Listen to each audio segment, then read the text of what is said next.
Okay, this is a really important theorem. It's called the extreme value theorem. This can actually be generalized if anybody ends up taking topology. What this says in a topological sense is every continuous function on a compact set attains a maximum and a minimum. Now, you don't need to know that here, that this defines a compact set. All we need to know is if you have yourself a continuous function on a closed interval that's bounded. So what do we mean by closed? Meaning including the endpoints. Bounded means neither of these can be infinity. Now, the reason we have to say that is the entire real number line, negative infinity to infinity, can be considered both open and closed. We'd sometimes call it clopen. It could be considered either one, and we don't want that. We don't want any infinities here. If you have yourself, your domain of interest is a closed bounded interval, so you're including the endpoints, then your function is guaranteed to reach a maximum value and a minimum value someplace in that interval. Could be at the endpoints. It could be at A or B, or it could be someplace in the middle. You might have more than one global max or min. Remember, you can have multiple global or absolute extrema, but you're guaranteed there's going to be one. Those examples we did in the previous video, this guy does not reach a max or min because he's not defined on a closed interval. If this is A back here and this is B, then my domain of interest here would be the open interval A to B. This guy was defined from negative infinity to infinity. That's not a bounded interval. He's not guaranteed to reach a max and min. This guy was defined on this half open, half closed interval, 0 to 2. That's not a square bracket there. He is not guaranteed to have an absolute max or min.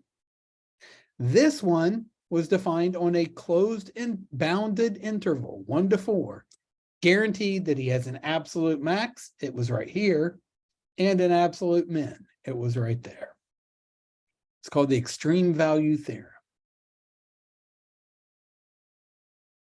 Now, a local max, what's a local max? A local max is just a local high spot. That means you're just bigger than all your neighbors. And a local min is just a local low spot. You're smaller than all your neighbors, the top of a hump or the bottom of a valley. So I've got some function here. It's defined on a closed bounded interval. The extreme value theorem applies. So whatever this value here, let's call that A. Maybe that's, let's say A is, I can't tell from the picture there, negative 2.2.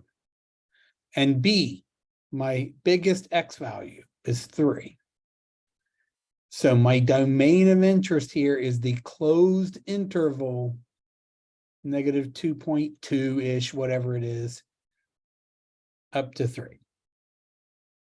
This function's continuous on that interval. We're continuous on a closed and bounded interval. We're guaranteed someplace in there we're going to reach our absolute max and our absolute min. Now, those extrema may occur at the endpoints. That's a possibility, or they might occur someplace in the middle. So look at that guy right there. He's the bottom of a valley. He looks like he wants to be a minimum, but is he the smallest Y value everywhere? No.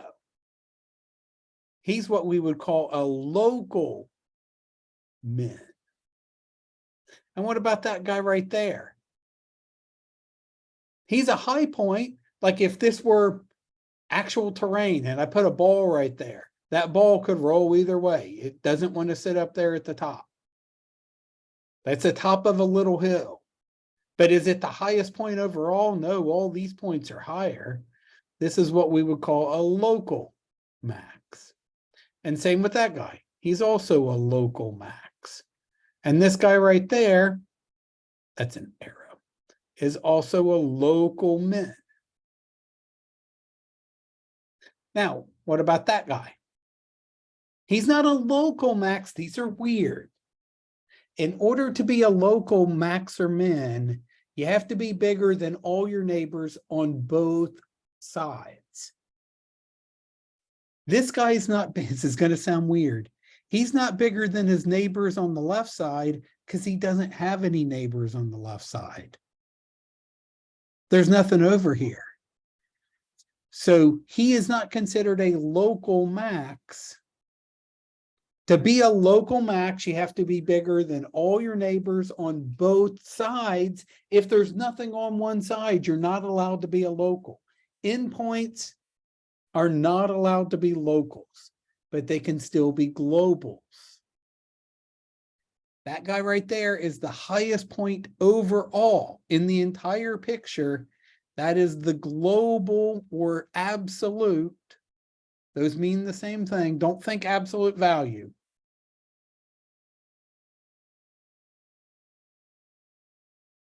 That's the absolute or global max. And that guy right there is the global or absolute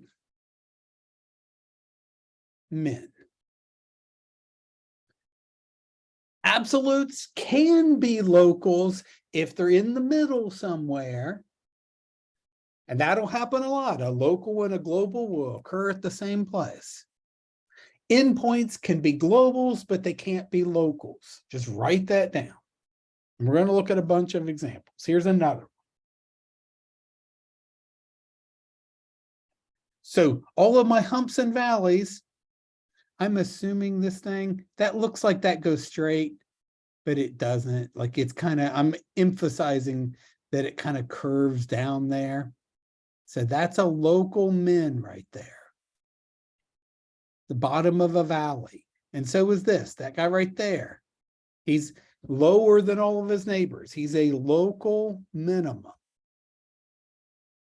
Also, local min. These guys here, they're bigger than all of their neighbors on both sides. These are local maxes. Those points right there. Locals are the tops of hills, bottoms of valleys. Endpoints, these guys right here are not allowed to be called locals. I don't care how high or low they are.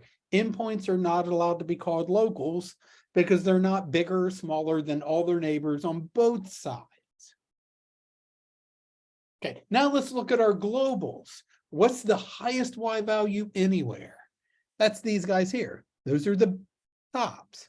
My global maxes, I have two of them. You can have more than one global max if they reach the same value. Endpoints can be globals, but they can't be locals.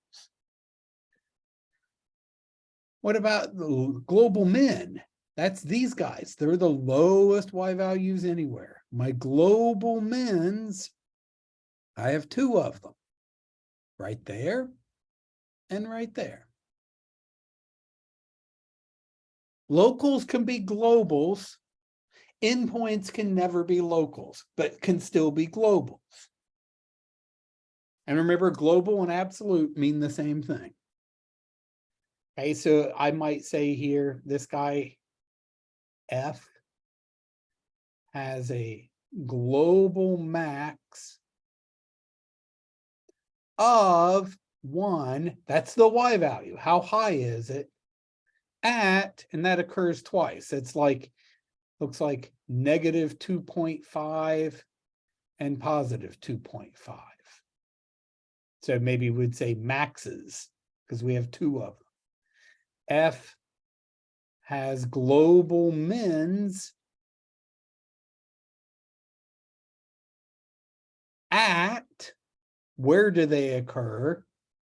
X equals negative 2 and 2. At is the location, the x value of what is, how low is it? What is the value itself? And I don't know, like, what is that? Negative 1.2. Y equals negative 1.2. That's what it looks like to me. Okay, let's stop this one.